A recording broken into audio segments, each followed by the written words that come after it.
Good day, everyone.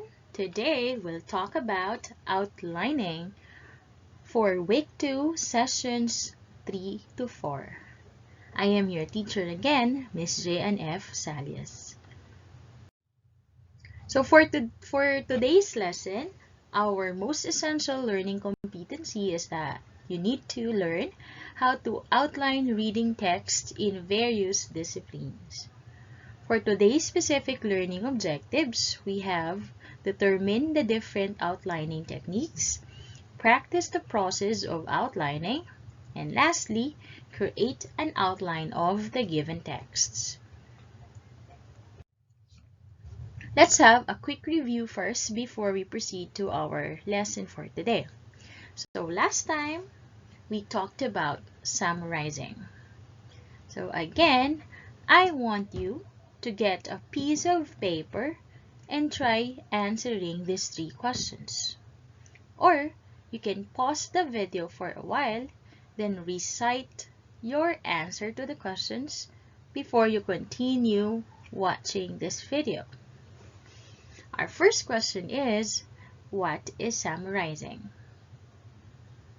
Second, what are the different techniques in summarizing academic texts? Third, why is summarizing important?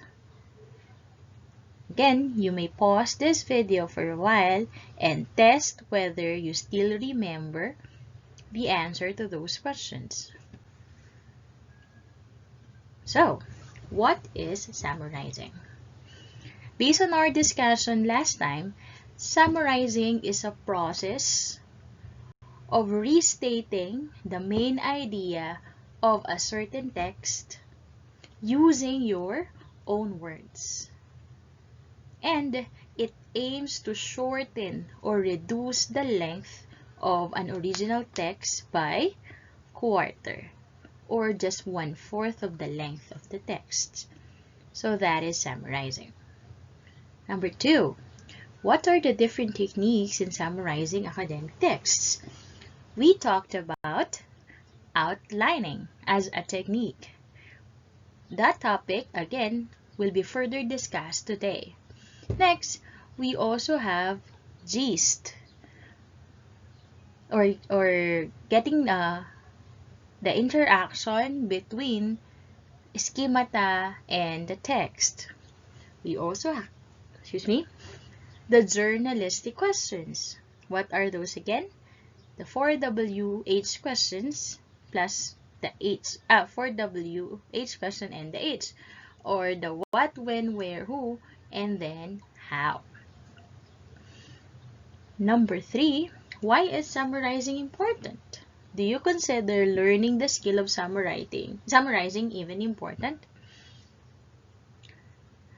Well, summarizing is important because it helps you further understand the meaning of a text. Because it tests you as a student or as a reader to figure out what is really the main idea of the text and what are important points that support those main ideas. Alright, so those are our questions for review. Let's continue. So, what is outlining? An outlining comes from the word outline. What is outline? An outline is guide in organizing a paper. It's visual structure to show relationships and hierarchies of content, and may also serve as the summary of your paper. Actually, guys, the purpose of creating an outline depends mainly on when will you do your outline.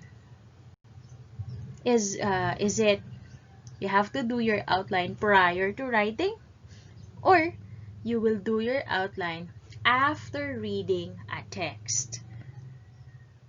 The time dictates the purpose why you are writing your outline. I will further explain that later. Okay, just to add, An outline is considered as a plan for writing, a summary that gives the essential feature of a text. This one shows how the parts of a text are related to one another as parts that are of equal importance or sections that are subordinate to a main idea.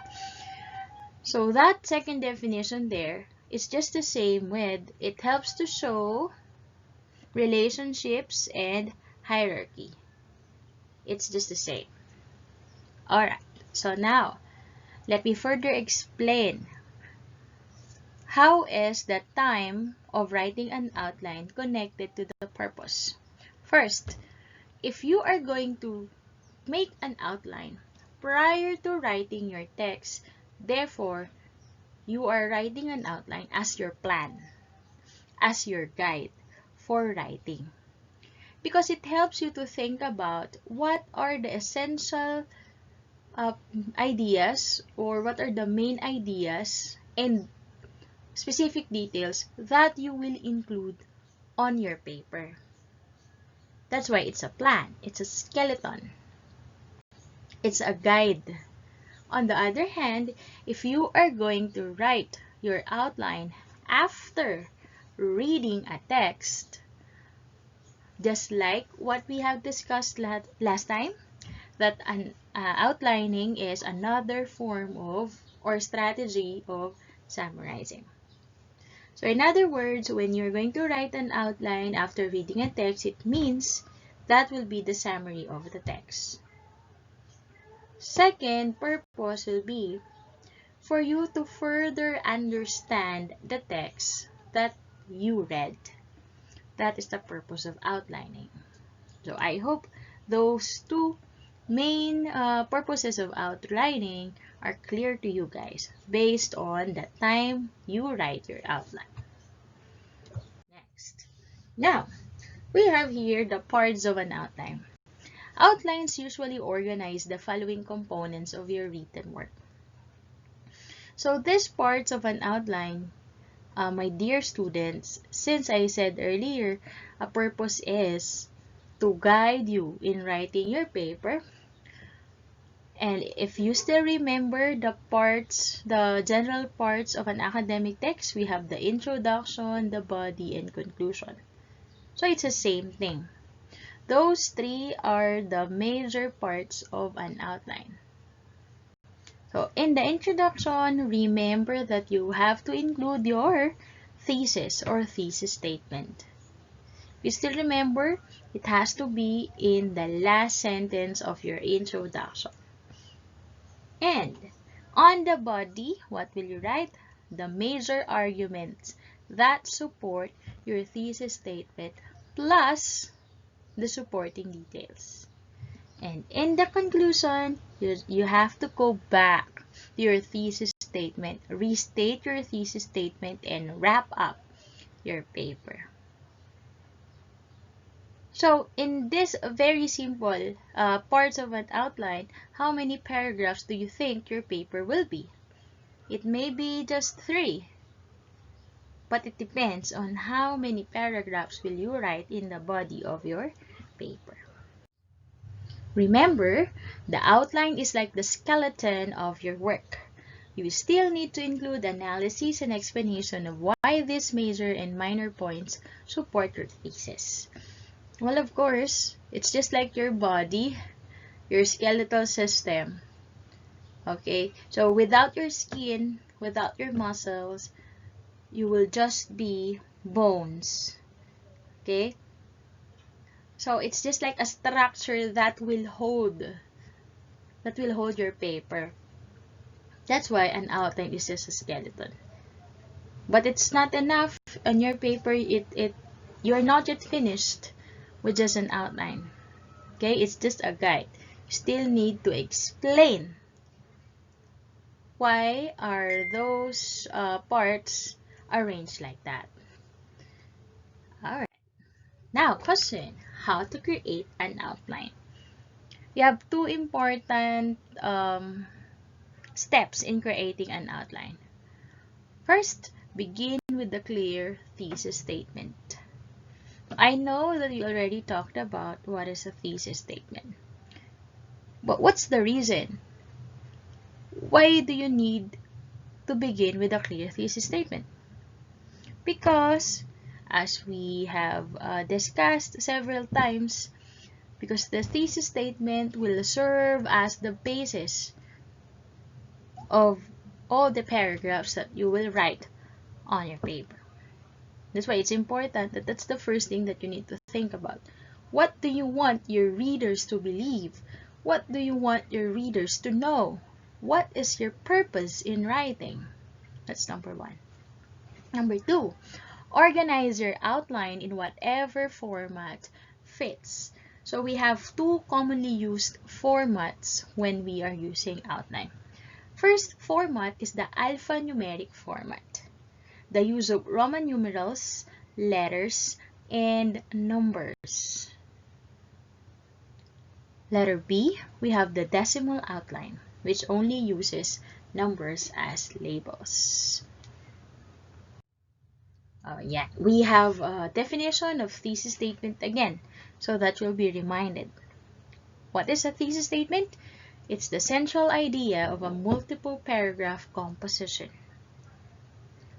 It's a one-sentence summary that guides, controls, and unifies ideas when writing. In simple terms, all the other ideas present in an essay revolve around the thesis statement. That's why I told you earlier you should begin with that, because everything that you will write on your essay or on your paper should be anchored on your thesis statement. You should have a focus. If you don't have a focus, then your paper will be just like chop suey. It's mixed vegetables without a direction. That's why thesis statement is important. Just ask yourself, what do you want to talk about? What is the topic on your mind? And what do you believe in that particular topic? Why do you believe in that particular topic?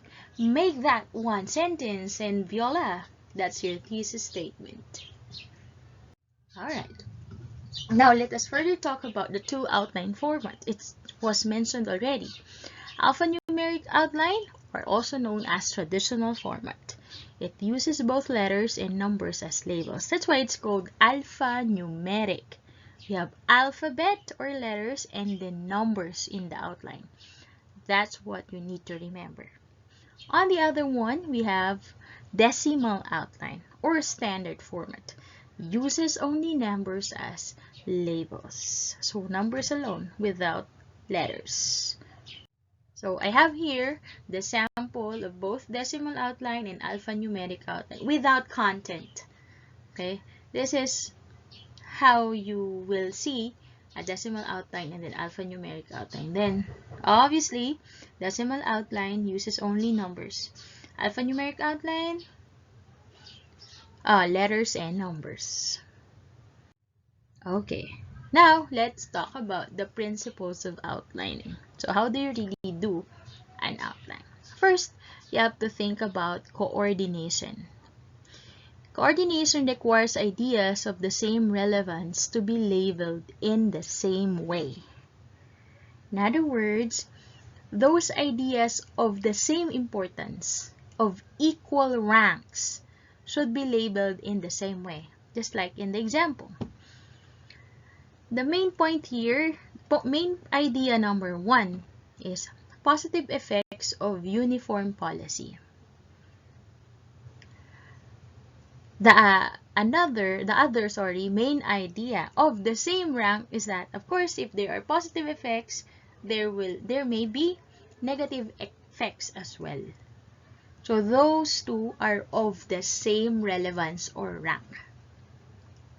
Okay, if you will notice, under that positive effects of uniform policy, we have promote school identity, letter A, and letter B. Improve school security. What do you think are those two? How are those two, or how is letter A and letter B related to number one? So again, number one talks about positive effects. Therefore, specifically, what are those positive effects? Letter A, it promotes school identity. Letter B, improves school security. So what do you notice? Letter A and letter B are slightly indented. Why? That means letter A and letter B are under the first main idea. So on the second one, it's just the same way. So what are the negative effects? Letter A inhibits learning. Letter B curtails individuality. Slightly indented as well, of the same alignment with the letter A and letter B on top. That is coordination. Same relevance, same rank, should be labeled the same way. Next, subordination. I was able to explain that already. No? Shows that minor details have to be placed under their respective major details. So, major details, positive effects, negative effects. Minor details, promotes school identity, improves school security, inhibits learning, curtails individuality. So, it has to be under the major idea or details and then slightly indented, labeled with capital letter. Next, division. Requires that no cluster should contain only one item. Okay? Therefore, each major detail should have a component, should have something under it, which is more than one. So it's just the same. As what you can see, we have two subordinates or subtopics under positive effects, and we also have two subtopics under negative effects. Okay, number 4 is parallel construction. Requires all entries in each cluster to use the same structure in format. Parallel is from that concept, parallelism. Parallelism simply means of the same. So, if it is written in a manner that it begins with a verb, just like promotes school identity, promotes is a verb, it has to be the same in all others. In all other details of the same relevance or ranking. Same with letter B, improves school identity. So promotes is a verb, improves is a verb as well. Same with inhibits, curtails. All of them are verbs. Okay, as you can see, the major detail 1, positive effects, has the same structure with the major detail number 2, negative effects of uniform policy. That's parallel construction. And if you use topic outline, then it has to be topic outline all throughout. If it's sentence outline, sentence all throughout. That's parallel construction. Now, we already discussed the types of outlines according to formats. Now, let's talk about types of outline according to structure. I already mentioned this. We have topic outline, a systematic arrangement of ideas using broad topics in the form of words or simple phrases as headers. In other words, when we say topic outline, you will only use words and phrases. That's it. And words or phrases as headers. That's topic outline. Here's a sample of a topic outline. Thesis. Research shows that single-sex classes are better for girls and therefore should be encouraged. So again, what is the topic in the thesis? It's all about single-sex classes. Single-sex classes meaning all male or all female class. And what does the author want to say about that? It's better than the mixed class. And the author wants the audience to believe that it's true and wants that to happen. So, we have the major details, we have the background, gender bias, academic advantages, personal advantages. We have the minor details or subtopics, segregated education, coeducation, Title IX. Those are under background. For the gender bias, we have subtopics, attention, and favoritism. But what do you notice here, guys? we also have opportunity and discipline under each subtopic. That means for attention, we have opportunity and discipline as more specific details regarding gender bias. And we call that sub-subtopic. Remember, number 2, gender bias is a major idea. We have a subtopic, attention, and favoritism, another subtopic. And those subtopics both have subtopics. Opportunity, discipline, encouragement, expectation, we call them sub-subtopics. You're getting more and more specific. Okay.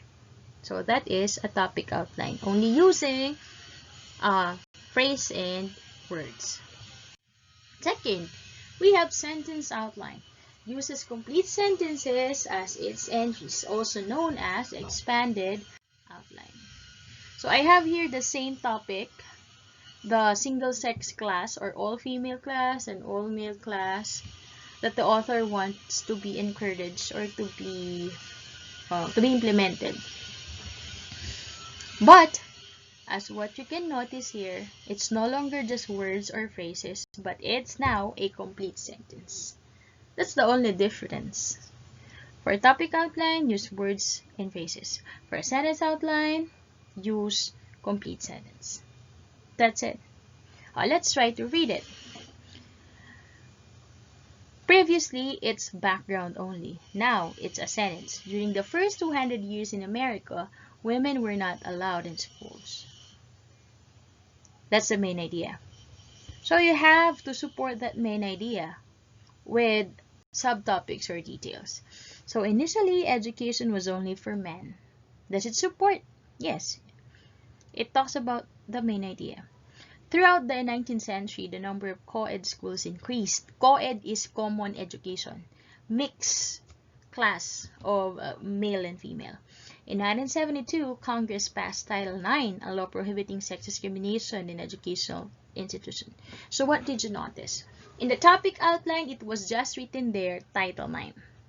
But in here, in the sentence outline, in 1972, Congress passed Title IX. So we now know what is a Title IX. It's actually a law prohibiting sex discrimination in educational institutions. So what do you notice? Aside from the obvious, it's now a complete sentence. What do you notice about the idea? Now it's getting more specific and clearer.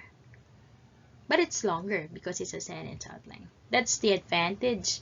The advantage is it's getting more specific, it's getting more detailed. The disadvantage is that it's getting longer also because it's now a complete sentence. But whatever you want to use, it's up to you as long as you will be guided by that outline. Or it depends on the instruction of a teacher. For instance, your teacher asks you to outline something, the teacher will say, what kind of outline do you need to do?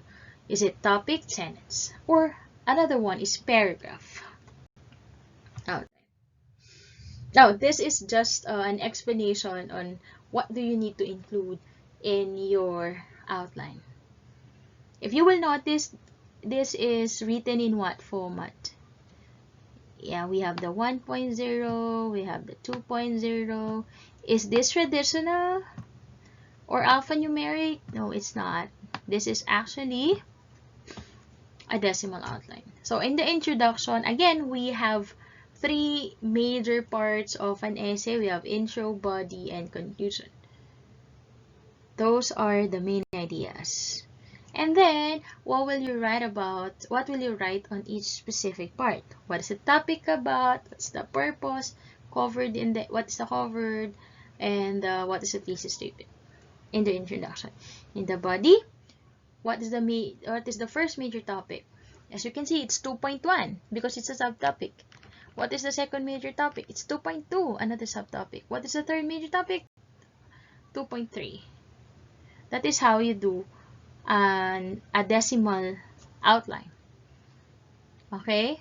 The extension or the point depends upon on what particular part is that. It's like 2.0, it's body. And then a subtopic of that, 2.1. Another subtopic of the same rank, 2.2. But if you will be more specific, you will do subtopic, it will be 2.1.1. Because what is the supporting idea on the first major topic is a subtopic of that one. And another one, 2.1.2. What if under 2.1.1, there is more specific? For instance, example. So we will have 2.1.1.1. Okay? So I hope you understood that. Alright, next. Oh, this is just the same thing. Juxtaposed both traditional and standard format. Again, when we say traditional, it's alphanumeric format. When we say standard format, we have decimal format. In this example, both are talking of the same topics. What kind of outline is this based on structure? Is this topic outline or sentence outline? Obviously, topic outline. What's the outline all about? It's all about units of a research university. So when we say units of a research university, it can be what are the colleges or what are the departments in that university. So we have, in this example, we have three different colleges in that university. We have College of Medicine, College of Engineering, and School of Fine Arts. And then we have subtopics. Why subtopics? Because those are specific type or kind of that college. For instance, in College of Medicine, what kind of medicine? Community medicine, pathology, or regarding speech or speech therapy. Next, College of Engineering. What specific kind of engineering? Industrial engineering, chemical engineering, mechanical engineering. They are put at the same level because they are just a subordinate of the College of Engineering because it's a subtopic. For the School of Fine Arts, we have painting. What else? We can have sculpture, etc. Alright, I think we're done. Actually done. We have this activity now. But before we go to that activity, let us have a quick review. Again, an outline is a skeleton of your paper. The purpose depends on when will you write your outline. It can be your guide prior to writing your paper, or it can be a summary after reading a text. There are two different formats, the traditional or alphanumeric. We also have decimal or standard format. We have actually three, but I wasn't able to include the other one. Three different types of outlines based on structure. Topic outline, sentence outline, paragraph outline. The difference is very easy to figure out. Topic outline uses words and phrases. Sentence outline uses sentences, complete sentences. Paragraph outline, of course, uses paragraph. And let us always remember the four principles: coordination, subordination, parallelism in writing your outline. Okay? Next, for this activity, it's actually written on your learner's packet. I intentionally eliminated activity 1. So you will not do activity number 1. I already announced that or posted on our FB group. So what you will do here is read the list of words or phrases below, decide which are the two names, general categories, and put the rest of the words and phrases in the correct category. In other words, I have here the list of words. Think about the two major details or major category of this word. So, and then write those two, then divide this word according to the components of those categories. So to make it simpler, your output will be like a table of words. So how many columns? We have 2 columns because you will divide these words into 2 categories. That's for activity number 2. For activity number 3, you just have to unscramble the words in the following statements so that you'll be able to complete each. So for number 1, the enil 2o blank, therefore should manifest this as important parts of the work. So what do you think is that word, iniltuo. You have to rearrange those letters. Alright. For the assimilation part, on your learner's packet, there is a very long text about double speaks. So, I decided that you don't have to do that anymore. And you have to go to that part on your learner's packet wherein it was written there, do this, do the following, something like that. So it is on pages 28 to 29. Just do numbers 1 and 3. So skip number 2. You don't have to do that, guys. Okay. So I hope everything is clear, even the activities that you need to do. If you have questions, guys, feel free to comment on the video itself or post your queries on the group chat. Okay. So I think that's it for today. I hope you learned something, especially the topic outlining. See you again next time, guys.